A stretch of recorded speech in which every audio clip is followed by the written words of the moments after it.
Kung maayong hapon, welcome back sa The Hague together with your family. Kung kamusta mo karon? Okay ra, wapay tulog. Wapay Kay tulog. kadlaw namin niabot, no. Kung pangutana sa taong bayan kung kamusta po si Tatay Digong?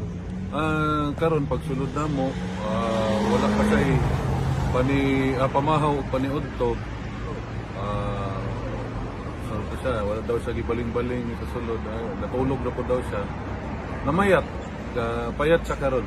Mas payat siya tong last time. Adrico.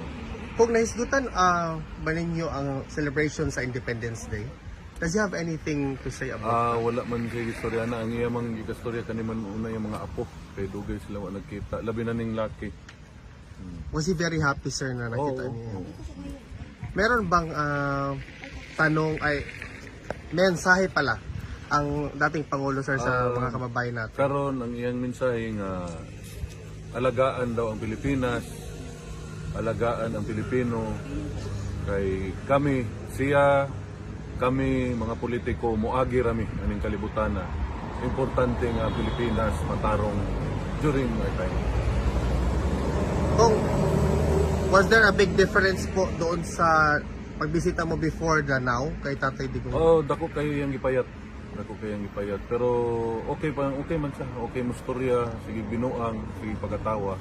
Okay man. Kung marami pong salamat. Any mensahe po sa mga kababayan natin kung galing sa iyo?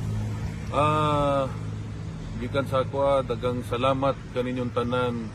Mohangyo ko ninyo nga padayon ang atong pag-ampo para sa kalusugan ni Presidente Rudy. Dagang salamat sa inyo. Maraming salamat, sir. Ma'am, welcome. Salamat. Thank you, sir.